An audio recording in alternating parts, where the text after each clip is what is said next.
Bismillahirrahmanirrahim. Assalamualaikum warahmatullahi wabarakatuh. Halo teman-teman sekalian, selamat datang kembali bersama kami di channel Azril Hidayat.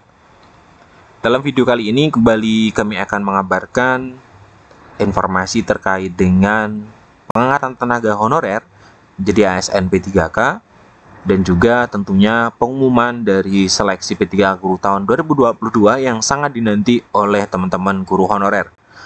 Akan kami sampaikan beberapa informasi terkait dengan hal tersebut, terutama bagi guru-guru yang sudah mengikuti seleksi P3K tahun 2022, baik yang masuk dalam kategori P1, kemudian P2, ataupun P3.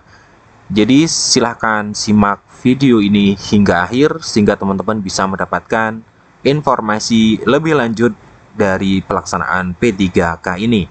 Namun sebelum kita masuk di pembahasan, bagi teman-teman yang baru saja menemukan channel kami, jangan lupa untuk subscribe channel ini dan nyalakan lonceng notifikasinya. Terima kasih. Kita ke pembahasan, jadi masih dengan tema yang sama, masih dengan informasi yang sama tentunya. Di sini adalah bagaimana keseriusan pemerintah untuk melakukan atau mengumumkan dari seleksi P3K Guru tahun 2022. Di sini ada sebuah berita ya, mengupas tentang sebenarnya apa yang terjadi, kemudian sampai mana progres dari persiapan pengumuman. Kita bisa lihat di sini adalah di portal jpnn.com.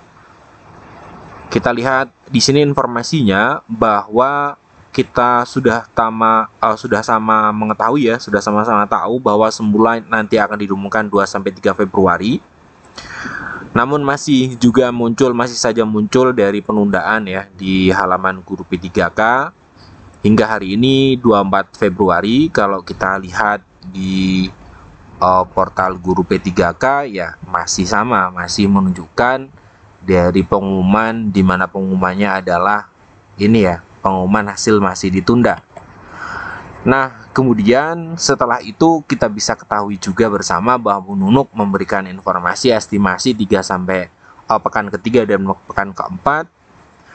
Namun untuk P1, P2, P3 dan P4 itu belum ada kepastian dari Profesor Nunuk Suryani terkait dengan kapan sebenarnya. Hanya ada clue pertama, clue kedua, clue ketiga, dan seterusnya 2-3 hari, 3-4 hari. Ini menuntut kesabaran yang ekstra bagi teman-teman guru honorer ya, terutama bagi P1. Karena P1 kemudian merasa khawatir, seperti yang dikatakan oleh Bu Nuriah SPD, khawatir nanti ketika pengolahan kemudian tidak diumumkan, ternyata untuk P1 khawatir akan tergeser oleh yang lain. Walaupun sebenarnya dalam seleksi P3K Guru ini untuk P1 tidak akan mungkin tergeser oleh yang lain. Namun kekhawatiran pastilah ada karena dari pengumuman belum sama sekali diumumkan oleh pemerintah.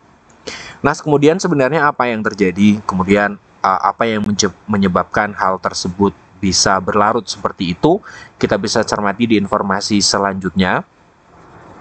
Nah, di sini bisa kita lihat bahwa dari sesuai dengan Permenpan 20 ya, Permenpan 20, P1 diberikan kesempatan mengisi formasi terlebih dahulu.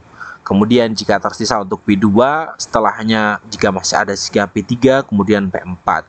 Jadi bukan formasi untuk P1 malah dialihkan ke P3 atau seterusnya. Nah, tidak adil bila jatah P1 itu diambil alih P3 atau P2 jumlahnya yang minim, tetapi P3 banyak banget, masa mereka mengalahkan P1. Nah, ini adalah kekhawatiran yang muncul dari teman-teman 193 ribuan yang sudah lulus passing grade, yang nantinya memang ternyata akan masih ada yang belum bisa dapat penampatan. Nah, informasi terakhirnya kan kita sudah sama-sama tahu bahwa 193.000 guru PG itu di 2021 hanya ada 127.186 yang aman. Kemudian yang lainnya tentunya tidak mendapatkan formasi. Nah, yang terjadi bisa kita simulasikan seperti ini, bahwa informasi kenapa tidak kemudian segera diumumkan.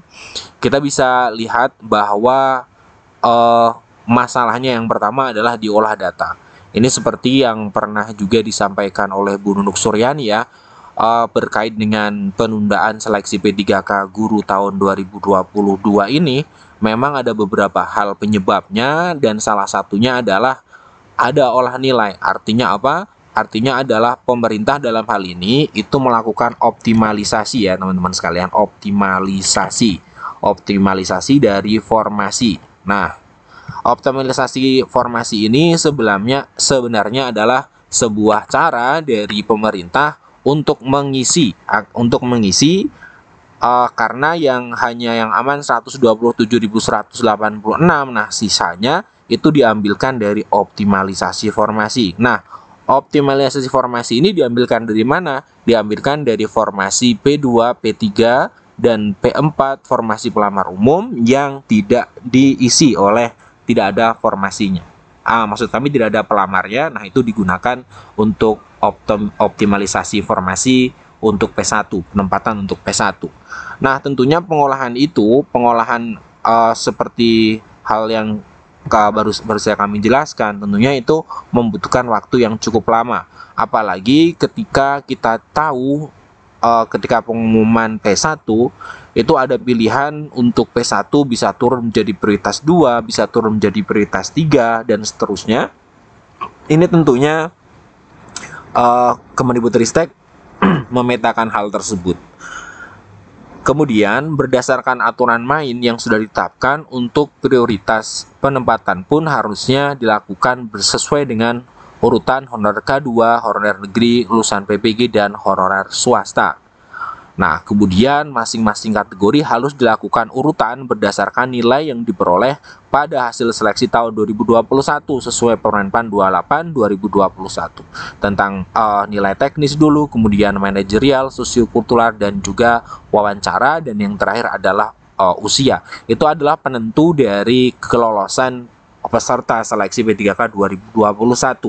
Nah, kemudian ini yang menyebabkan tadi ya olah data ada masalah di olah data hasil dari seleksi tahun 2022.